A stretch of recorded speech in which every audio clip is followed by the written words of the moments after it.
what can you tell us about what has taken place? I know you guys still under a tornado warning, so we appreciate the time. What can you tell us about what's Yes, transpired in Garfield County tonight? absolutely. Yeah, we're under a tornado warning here in Garfield County, and we're focusing right now on the southern end of Enid. We've got fire rescue from Enid, Enid Police, rural fire departments. We've got agencies from Logan County and Kingfisher County coming up to assist us. We're trying to do some search and rescues. We've got quite a few houses that have been hit. We were told that we've got some people trapped in some houses and maybe even some under some vehicles. I don't have anything confirmed yet. I don't have anything confirmed on any injuries. I pray that no one's hurt. We have a lot of crews. We're getting a lot of help, but I want to ask the public to stay clear.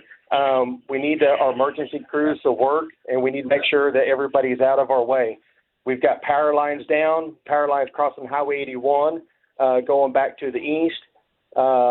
Mostly, we're looking about Southgate and 81 Highway, just on the south end of Enid, going back to the east is what we're focusing at right now. Obviously, we're trying to pay attention to the storms over in the Covington, Fairmont, Garber, Douglas area. We sure don't want anything to happen there either, but we've got a lot of crews over here right now south of Enid that we're working pretty hard making sure people are safe. And Sheriff, this is Jessica Schambach here. We also talked to another official who said that there was a specific neighborhood that was badly hit. In fact, he told me the Gray Ridge neighborhood is gone. What are you hearing about that area? I do know I'm hearing it's heavily damaged. I have not personally seen it yet. We're operating out of the command center here at the sheriff's office right now, but I do know it's heavily damaged right now. So we've got a lot of crews out there in that area. Like I said, Enid Fire, Enid Police, and some rural agencies out there trying to do search and rescues, make sure everybody's okay. Sheriff, I just got word from our producer that our reporter Dakota is on a gas leak right now, working to find out that exact location. But while we're working to get that, you mentioned houses have been hit. Can you give us a ballpark about damage? How many homes are we talking about? How many people need to be rescued, need to be freed tonight from that debris? I'm hoping it's not very many. I don't know. I have not seen it physically myself. I just know that there are some homes damaged, and that it was reported to us that people are trapped rescued from those homes. So right now, do you have crews who are going door to door in these areas, checking on the spots where there's debris? Are you going, whether you get phone calls or not, just going into the hard hit areas to see what you can find? Right now, we're going to the hard hit areas for sure, and we're going home to home checking on everybody right now.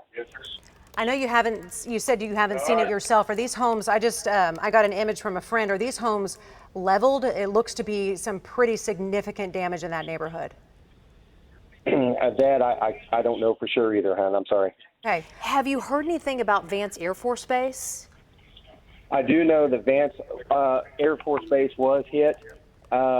We were told by someone from Vance Air Force Base that they're all okay out there, but they're assessing the damage out there too. So I know this tornado went right through that area of Vance Air Force Base and right into Gray Ridge, and it was continuing east, very slowly. It seemed like it was moving very slowly. It seemed like it was just sitting on top of Enid. I don't know that I've seen that long of a track of a tornado staying on the ground for that long. Sheriff, we appreciate the time. We know you still have an ongoing tornado warning. We will continue to stay in touch with you as that continues. Thank you. Let's go now to our reporter Dakota Wapakichi, who just arrived on scene there in Enid. And Dakota, we understand that you are hearing about a gas leak there, and we're looking at your live picture right now. Yes, okay, so you can see in front of me, there's some Garfield County Sheriff deputies blocking the road heading east. That's toward the east. 81 is behind me over there. That is completely shut off, and there's actually quite a bit of flooding from all the rain that's been left over. They're blocking off the roads, telling people to turn around, go back to the main part of Enid, because not only is this gas leak happening over this way, but there's also down power lines down this road. There's actually a rancher in the area. He was checking on his cattle. He said that there were down power lines about a quarter of a mile just south of this intersection. So I'm on Southgate Road, about 2 miles east of Highway 81.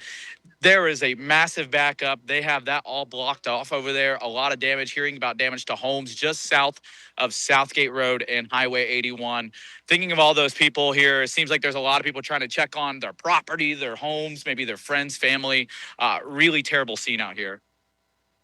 Dakota, it's terrible, and exactly what you mentioned. The sheriff just told us power lines are down crossing Highway 81, and they're trying to get people out of there. But you imagine so many people are concerned about their own homes, about their friends, their family, but they are asking us to ask the public to please stay out so those first responders can get in. They have several agencies from other counties, other municipalities coming in right now with their own search and rescue teams. Dakota, have you seen, there's OG&E right there too, have you seen any particular damage? I know it took you quite a while to get there safely. I haven't seen any damage, particularly just you can see on the ground right here, a lot of the grass and trees in the area has been thrown all over this road. This is just really close to where that tornado went through. So as I mentioned, there's down power lines on this road. There goes OG&E to work on that. But I haven't seen the damage just yet. A lot of the roads are blocked off to where it seems a majority of this is, which is Highway 81 Southgate, just south of there in some neighborhoods, a decent amount of homes. But as like this, you see, they're telling people to stay away. There are a ton of down power lines in the area. And Dakota, have you had a chance to talk to any of the people? I know there's a lot of traffic coming through there. People are pulling up and having to turn around. Have you had a chance to talk to anyone who just may be concerned about a loved one or their property as they're trying to get through? I haven't been able to talk to anyone just about here. Just everybody's warning each other about the down power lines and being safe driving in the area. The sheriff deputies that are on scene, they're just in shock, and they're trying to figure out exactly what they need to do. They're still trying to figure out where exactly all this damage is. Of course, reports of people being hurt in this. I know when I was actually coming south on Highway 81 from downtown Enid, there was one ambulance, a bunch of Enid services, like you had some tow trucks and everything, some tools that would be able to move trees and debris being used in this. So there is a lot on scene here. This is just a small part. I'm trying to figure out where I can go to find some of this and check on some people. But it seems, yeah, you can see them. They're driving to another scene right there. But there's just a lot. This is a massive area here just southeast of Enid. So we'll be checking in. I'm going to move to another spot and see if I can get a different look and bring you more of what I find. All right, Dakota Wapakichi, we appreciate your reporting from there. Keep us posted on what else you find. Seeing a lot of power outages, not surprising, starting to roll in from northern Oklahoma. I also wanted to pass this along that we are hearing from the Enid Police Department, Damon. They have now set up a command center and they are calling in all officers. This is what they call an all call. Back to you.